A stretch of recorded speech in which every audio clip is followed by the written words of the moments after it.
Clear कर दिया गया।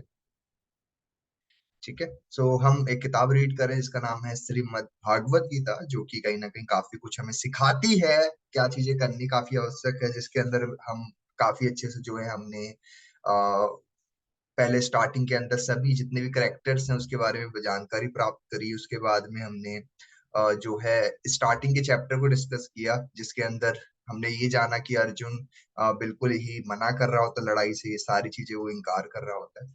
उसके बाद में हमने चैप्टर 2 रीड किया, जिसमें कर्म और जो है ज्ञान योग की बात की गई। आगे के चैप्टर्स में कर्म के बारे में बात की गई। तो ऐसे करते करते अभी हम जो चैप्टर पे रीड कर रहे हैं, अभी हम चैप्टर पे आ चुके हैं 7 चैप्टर पे। ठीक है, जो हमने कल मोस्टली कंप्लीट था हमारा, लेकिन मैं उसको एक बार दोबारा से रिपीट करूंगा, तो अच्छे से ध्यान से समझना ताकि आपको काफी सारी चीजें अच्छे से समझ में भी आ। ठीक है जी, ओके। तो चैप्टर 7 पे आ जाते हैं डायरेक्टली हम, बिना किसी देरी के। सो एक मिनट।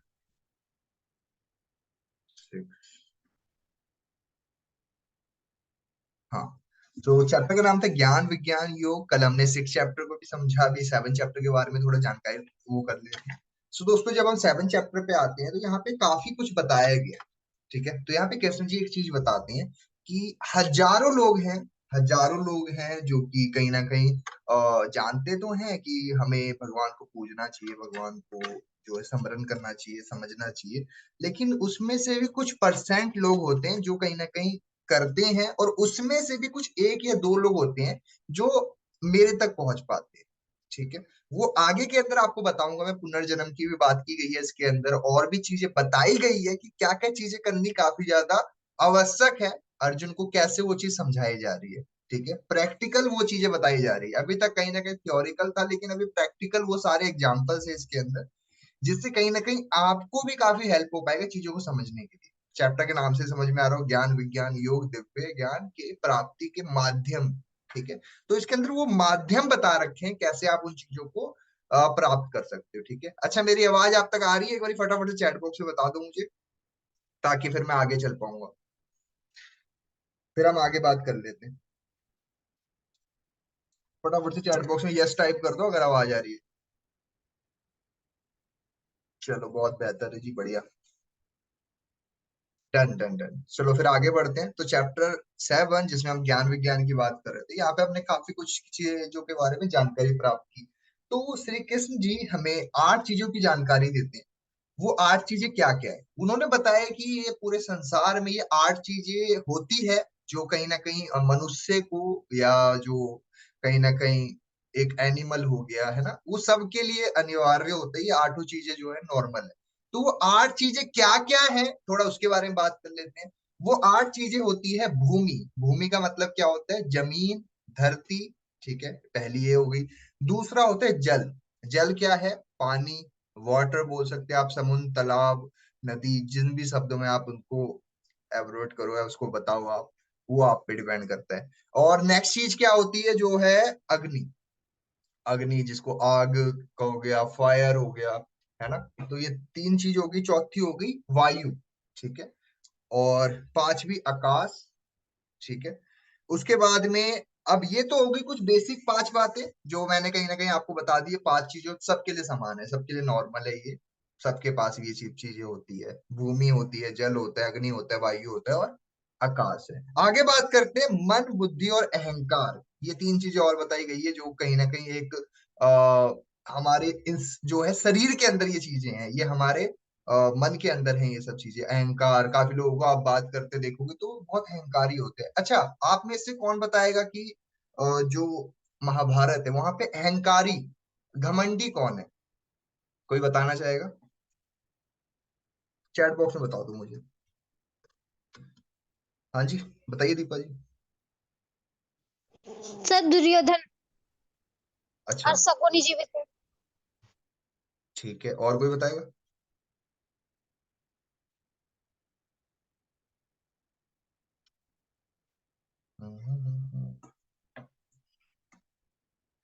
चलो सही है। देखो, सही बात है।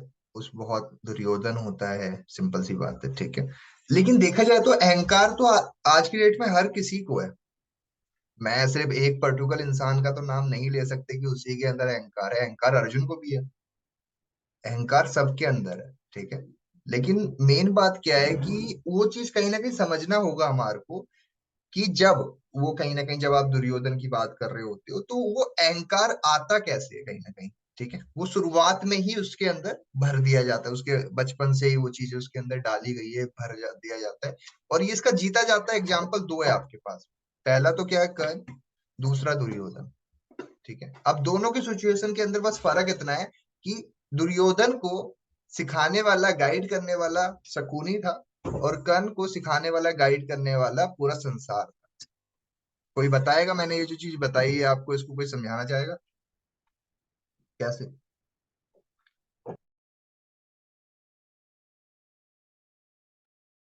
चलो मैं ट्राई कर लेता हूँ, आप नहीं बता रहे तो। देखो, जो दुर्योधन होता है उसको तो सिखाने वाला, बताने वाला, उसके कान बनने वाला तो शकुनी था, वो तो पता ही है हमारे को। लेकिन जो कर्ण था, उसको बचपन से ही लोग उसको अच्छे से बिहेवियर नहीं करते थे उसके साथ में, ठीक है। उसके साथ में गलत व्यवहार करते थे, उसके साथ ढंग से बात नहीं करते थे, ढंग से उससे उसकी इज्जत नहीं की जाती थी। कहीं ना कहीं यहाँ पे ऊंच नीच वाली बात आ गई है ना, जो हमने प्रीवियस के चैप्टर में डिस्कस किया था कि जो एक ब्राह्मण या एक पंडित होता है वो सब को समान ही देखता है। वैसा कुछ देखा नहीं गया कर्ण के केस में, ठीक है। तो उसके कारण उसके अंदर वो चीज क्या होगी, पनपनी स्टार्ट होगी उसके शरीर के अंदर। समझ गए आप? तो यहाँ पे दो कहीं ना कहीं करेक्टर्स हैं, जिनका दोनों का जो दिनचर्या है, उनकी जो कहीं ना कहीं, मैं आपको दिनचर्या के साथ साथ उनकी जो बिहेवियर के अंदर उनके साथ जो चीजें बीती है, उसके साथ साथ उन्होंने कुछ चीजें ना अपनी इमेज बना ली, ठीक है। और यही कारण होता है जो कल को ये कारण बन जाता है लड़ाई करने का, ठीक है जी। आगे चलते हैं। अब यहाँ पे कुछ और बातों की बात करेंगे जो कहीं ना कहीं आपको समझनी बहुत आवश्यक है, जो कहीं ना कहीं हम जो है इसको ध्यान नहीं दे रहे हैं, या फिर इस पे हम गौर नहीं कर रहे होते हैं, जो कि आपको 7 चैप्टर के अंदर बताए, ठीक है। तो आगे चलते हैं। ओके। तो यहाँ पे ना एक स्टोरी की बात की थी मैंने आपको। एक इंसान होते हैं जो एक साधु होते हैं, जो कि सोते सोते ही दिमाग में ये सोच लेते हैं कि संसार खत्म हो चुका है सब कुछ। लेकिन जैसे उनकी आंख खुलती है, जैसे उनकी आंख खुलती है, तो वो देखते हैं कि संसार तो बिल्कुल ठीक है। तो वहां पे उनको बुद्धि की पावर के बारे में जानकारी मिलती है, कि आप अपने दिमाग से क्या कुछ नहीं सोच सकते हो, है ना। उस टाइम पे उनको उसकी पावर के बारे में जानकारी मिलती है, ठीक है। तो ये कहीं ना कहीं हमें ये चीज समझनी चाहिए कि आप जो मन में सोचते हैं, अगर आप किसी चीज को लेकर के बहुत ज्यादा नकारात्मक हो, बहुत ज्यादा चीजों को लेकर के नकारात्मक होती हो, तो उससे होता क्या है कि वो कल को आपके लिए एक बड़ा कहीं ना कहीं प्रॉब्लम का कारण बन सकता है, क्योंकि आप वो चीजें ही अपने साथ में लेके आते हो, ठीक है। चलो फिर आगे बात कर लेते हैं। अब जब यहाँ पे जब कृष्ण जी बताते हैं बुद्धिमानों के बारे में, ठीक है, तो वो बताते हैं कि जो बुद्धिमान होते हैं, ठीक है, उन्होंने कुछ 3 गुणों की बात की है। 3 गुणों की बात की है कि कोई भी इंसान के अंदर ये 3 गुण होने बहुत इंपॉर्टेंट है। इससे इंसान कर्म भी कर सकता है, और वो चीज, कोई भी चीज हासिल भी कर सकता है। लेकिन मेरे से बड़ा कोई नहीं है, मतलब ऐसा है कि कृष्ण जी कह रहे हैं कि मेरे से बड़ा नहीं है, ये 3 गुण तो मेरे से बड़े नहीं है, मेरे से कम ही है, लेकिन ये 3 गुण होने चाहिए। अच्छा, वो 3 गुण क्या क्या है, थोड़ा मैं आपको वो बता देता हूँ। सबसे पहले उन्होंने बताया सत्विक, ठीक है। दूसरा बताया राजस और तामस, ठीक है। तो ये 3 गुणों की बात की थी उन्होंने उस टाइम पे। तो ये तीनों गुणों को अगर किसी इंसान के अंदर ये तीनों गुण हैं, तो कहीं ना कहीं वो हर चीज के अंदर अपने आप को आगे रख सकता है। जो मैंने आपको प्रीवियस चैप्टर्स के अंदर गाइड किया था कि कहीं ना कहीं हमारा जो इंसान है वो अच्छा कैसे रह सकता है। इंसान वो जब अच्छा रह सकता है जब वो अपने आप को हर सिचुएशन में समान रख रहा है, ना गुस्सा है, ना क्रोधित है, या फिर मतलब कि ज्यादा खुशी है, ना ज्यादा दुखी है। तो अगर वो हर सिचुएशन में समान अपने आप को रख पा रहा है, ठीक है, तो कहीं ना कहीं आप कह सकते हैं कि उनके अंदर ये 3 गुण हैं। कौन कौन से वो 3 गुण हैं? पहला तो क्या है, राजस्व, तामस और सात्विक, ठीक है। तो ये 3 गुण होना बहुत ज्यादा आवश्यक होता है। आगे बात करते हैं। अब यहाँ पे कुछ चीजों की बात की गई है, जो मैं आपको जो है एग्जाम्पल के जरिए थोड़ा उसको वो करके बता देता हूँ। सबसे पहले क्या है, यहाँ पे बताया गया है कि जो भगवान के भक्त होते हैं वो कौन कौन होते हैं। यहाँ पे 4 भक्तों की बात की गई है, कि जो भगवान को मानते हैं, 4 तरह के भक्त होते हैं, ठीक है। अच्छा, वो 4 भक्त कौन कौन होते हैं, थोड़ा उसकी बात कर लेते हैं। तो वो 4 भक्तों की बात की है। पहले बात की है नियत कर्म वाले भक्त वाले। नियत कर्म वाले कौन होते हैं? जो मोक्ष प्राप्त करने वाले मतलब उनके साथ ये है कि उनको मोक्ष चाहिए, ठीक है। तो वो अपना हर चीज करते हैं, वो अपने साइड से हर चीज करेंगे, उनको मोक्ष प्राप्त करना है। तो ठीक है, दूसरे वक्त की बात कर लेता हूँ।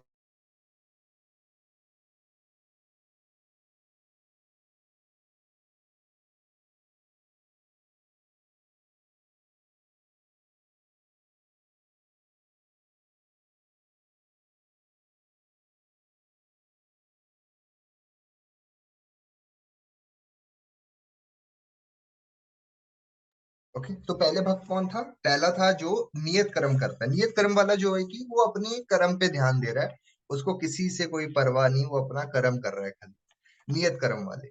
दूसरे होते हैं इच्छा वाले। इच्छा वाले कौन होते हैं कि भगवान मेरा ये करवा दोगे तो मैं ये कर लूंगा, भगवान मेरा ये हो जाएगा, तो वो खाली उनका उनकी भक्ति बस इतनी ही है कि अगर उनको कोई चीज चाहिए तो जब भी भगवान को याद करेंगे, बाकी सारे दिन भगवान को भूल के बैठे होते हैं।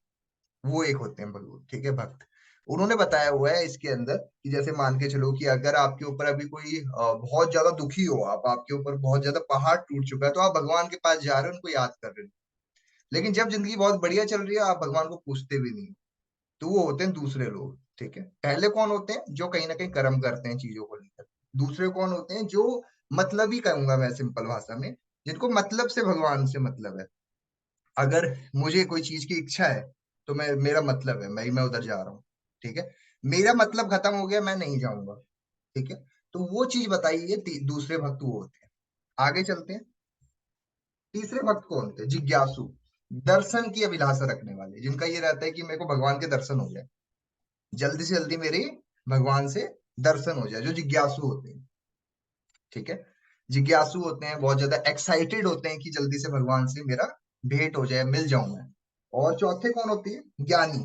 ज्ञानी कौन होते हैं? ज्ञानी के बाद तो हमने प्रीवियस के अंदर कर लिया, जिनको सारी चीज का ज्ञान है, जो ज्ञान रखते हैं, ठीक है। तो आई रिपीट, जो मैं चार भक्त की बात कर रहा था, जो भगवान ने इसमें बताया हुआ है, पहले भक्त वो होते हैं जो नियत कर्म करते हैं, ठीक है, जिन्हें मोक्ष प्राप्त होगा, जो कि अपना बस कर्म कर रहे हैं, उनको किसी चीज की अभिलाषा नहीं, किसी चीज को लेकर के वो ज्यादा चिंतित नहीं है, अपना बस कर्म कर रहे हैं।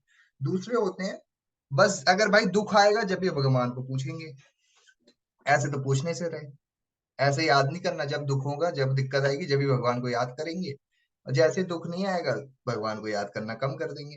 तो ये होते हैं दूसरे भक्त, ठीक है। तीसरे कौन होते हैं? जो जिज्ञासु होते हैं, जिनको दर्शन करने हैं भगवान के। और चौथे कौन होते हैं? जो ज्ञानी होते हैं, जिनको जो उससे पूछोगे वो बताएगा आपको, ठीक है। तो ये चार भक्त होते हैं। मैंने बात की तीन गुणों के बारे में। तीन गुण कौन कौन से होते हैं जो कि दुनिया में रहने वाले हर इंसान में होना चाहिए? पहला होता है सात्विक, राजस और तामस। इसकी बात हम आगे करेंगे। और आगे मैं नेक्स्ट बात करूं, जो कि चार भक्तों की बात की है भगवान ने। पहले उन्होंने बात की नियत कर्म वाले, जो अपना बस कर्म कर रहे हैं, ठीक है, नियति पे छोड़ रखा है, बस अपना कर्म पे ध्यान दे रहे हैं।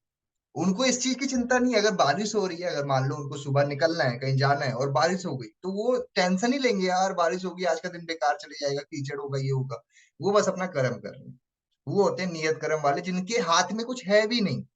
उनके हाथ में कुछ है भी नहीं, जैसे। लेकिन कुछ लोग होते हैं, अरे चप्पल सीधा उल्टा रह गया था ना, इसके लिए आज का दिन बेकार चले गया। वो लोग इस कर्म वाले नहीं होते। उनको तो ये सारी चीज लगती है कि उनके कारण ही दुनिया बीत रही है, उनके कारण ही जिंदगी खराब हो रही है मेरी। अगर किसी ने पीछे से टोक दिया, मतलब ये है कि मेरे कारण हो रहा है ये, ठीक है। कि वो लोग पहले से ही एक ना मिथ बिठा रखा है दिमाग के अंदर कि अगर ऐसा हो गया तो ऐसा हो जाएगा, जिसको मैं कहूंगा अंधविश्वास, जो आज की डेट में बोला जाता है कि हम लोग इतने ज्यादा अंधविश्वासी हो चुके हैं, ठीक है। तो वो नियत कर्म में काउंट नहीं होंगे।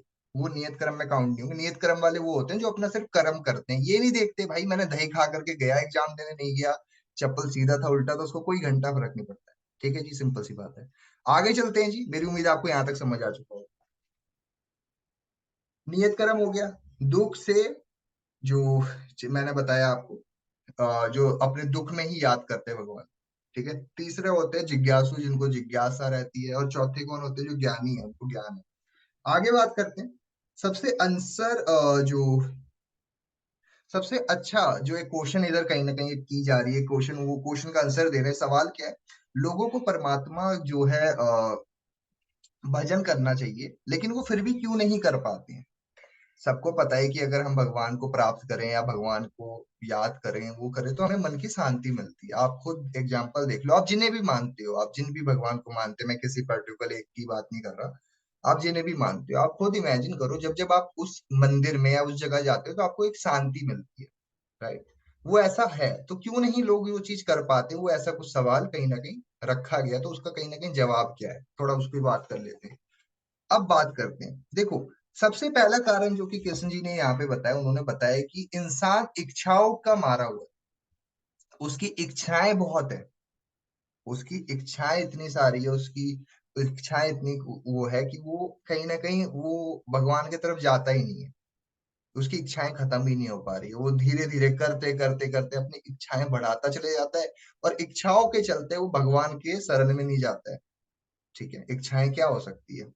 किसी की इच्छा है कि मुझे ये करना है, मेरे किसी की इच्छा है कि मेरे को ये खाना है, किसी की इच्छा है कि मुझे ये करना है, तो सबकी इच्छाएं हैं। वो इच्छाएं क्या करती है, कहीं ना कहीं आपको नहीं स्पिरिचुअल उधर जाने देती है, या फिर नहीं जा पाती। आगे बात करते हैं, जो भक्त जिस देवता को मानते हैं, मैं उन्हीं को जो है स्थिर कर देता हूँ। इन्होंने एक बात बोली यहाँ पे, जो है कृष्ण जी ने एक बात कही है यहाँ पे। इन्होंने एक बात क्या बोली यहाँ पे, समझना है यहाँ पे, ठीक है? उन्होंने यहाँ पे ये बोला है कि भगवान को देखो, हो सकता है यहाँ पे कोई किसी भगवान को मानता है। मान लो अगर आप हिंदू धर्म है तो वहां पे आप किसी भगवान को मानते हो, मान लो किसी पर्टिकुलर एक भगवान को वो करते हो। होता है क्या है कि जब आप किसी एक भगवान को मानते हो ना, तो आपकी ना उसको, उस भगवान को लेकर के या उनको लेकर के आपकी श्रद्धा बहुत ज्यादा बढ़ जाती है। तो आपका ये रहता है कि मैं हमेशा जब भी जाऊंगा तो उस मंदिर में जाना है। कहीं ना कहीं आप लोग उसको करते हो, कोई हनुमान जी को, कोई भोलेनाथ जी को, तो आप लोगों ने एक बना रखा है, समझ रहे हो? तो कृष्ण जी कहते हैं कि मैं किसी के साथ कुछ नहीं कहता, मैं बस जिनके साथ में शरण में जाना चाहता है, मैं उनको ही वो कर देता हूँ कि चलो तुम्हें यही सब दिखेगा, तुम इन भगवान को मानते हो तो तुम इन्हीं को मानो, कोई बात नहीं है। मतलब कहने का भी देखना, आपको आगे चैप्टर्स में समझ में आएगा कि श्री कृष्ण सबसे बड़े हैं, क्योंकि इन्होंने डायरेक्टली हर चीज बता रखी है इसके अंदर। यहाँ तक कि इन्होंने तो ये भी कहा हुआ है कि ब्रह्मा जी भी मेरे से ही वो हुए हैं। ये सारे कुछ आगे चैप्टर्स में आप रिलेट करेंगे, अभी देखना काफी कुछ है। ओके, सबसे पहले तो अपने कैमरा ऑन कर लीजिए, क्योंकि मुझे 2 मिनट नहीं लगेगा आपको ग्रुप से, या सॉरी, इधर से मीटिंग से रिमूव करने। मैं सिर्फ 3 तक गिनती गाऊंगा, उसके बाद में मीटिंग से आप जा सकते हो। 3।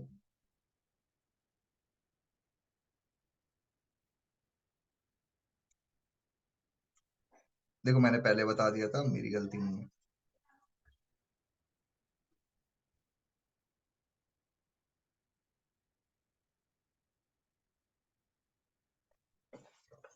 अभी करूंगा 2 मिनट के बाद में, जब तक कर लो कैमरा ऑन। आगे चलते हैं। अब यहाँ पे 3 चीजों की बात और कही गई है। सबसे पहले कौन होते हैं? अल्प बुद्धि वाले। अल्प बुद्धि वाले कौन होते हैं?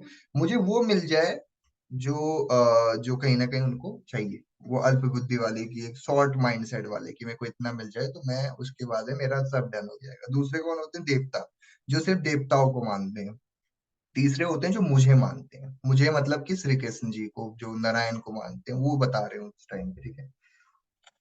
आगे बात करते हैं। सबसे एक जो वक्त बाद सीखना छोड़ दिया, और उन्होंने जो है, उन्होंने को जो है नाम दे दिया भगवान ने। कहने का क्या तात्पर्य है, समझो इस चीज को। इन्होंने इसमें साफ बताया गया है कि एक टाइम के बाद में, जब मैं आपको स्टार्टिंग में बता रहा था ना, जब उन्होंने बताया था कि श्री कृष्ण ने, मैंने ये ज्ञान सूर्य जी को दिया, सूर्य जी ने अपने बेटे को दिया, उन्होंने अपने बेटे को दिया, ये सब जब चल रहा था वो बढ़िया है।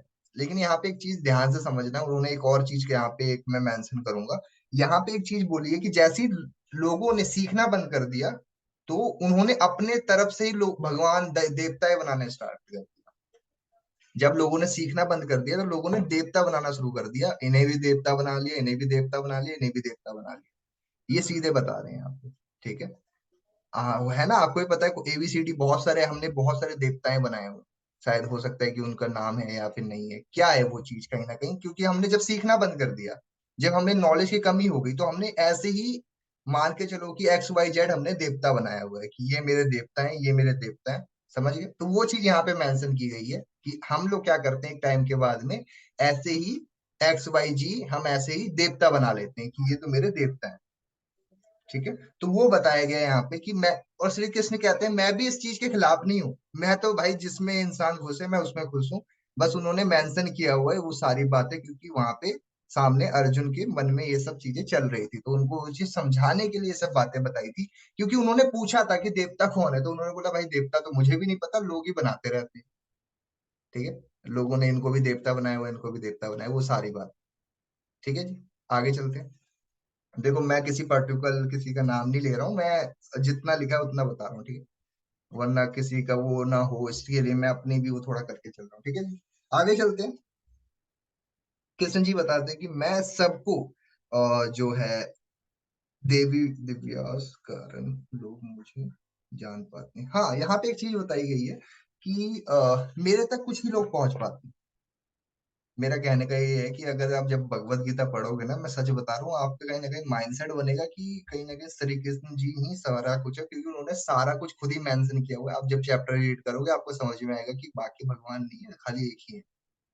इसको आपको कहीं ना कहीं आपका एक माइंड बनेगा, जब आप इसको रीड करना शुरू करोगे ना, तो आपको कहीं ना कहीं समझ में आएगा। इन्होंने डायरेक्टली मेंशन करा हुआ है हर चीज बताई हुई है, ठीक है। आगे चलते हैं। अब यहाँ पे एक चीज बताई गई है कि क्या आपको कोई नहीं जान पाएगा। तो एक सवाल है यहाँ पे, क्या आपको कोई नहीं जान पाएगा, मतलब भगवान को कोई नहीं जान पाएगा। तो यहाँ पे वो भी आंसर दिया गया। तो क्या है, जो आप नष्ट कर चुके हैं और जो मुझे जपना शुरू करते हैं, वही लोग मुझे मुक्ति प्राप्त कर पाते हैं। उन्होंने बताया कि मुझे वो लोग, वही लोग मेरे तक पहुंच पा सकते हैं जो लोग मुक्ति प्राप्त करते हैं, मतलब कि जो लोग भगवान के शरण में निछावर हो जाते हैं, वो कहीं ना कहीं यहाँ पे डायरेक्टली मेंशन किया गया। ठीक है। तो वो कहीं ना कहीं जब आप इसको रीड करेंगे तो वहां पे आपको कहीं ना कहीं चीज को समझ में आएगी कि हाँ भाई, कहाँ पे हम वो चीज को कर सकते हैं। ओके। सो मेरी उम्मीद है आपको काफी कुछ समझ में आया होगा चैप्टर 7। ठीक है जी। अब मैं चैप्टर 7 का एक और चीज है, उसको मैं 8 चैप्टर में इसका आंसर दिया गया है, मैं उसको शॉर्ट में भी और कर रहा हूँ। आगे चलते हैं। तो यहाँ पे समझते हैं, जो मुझे हर युग में चाहते हैं, मुझे पाना चाहते हैं, जो अधिभूत अधिदेव अधियोग, जो मुझे जानते हैं, मुझे प्राप्त करते हैं।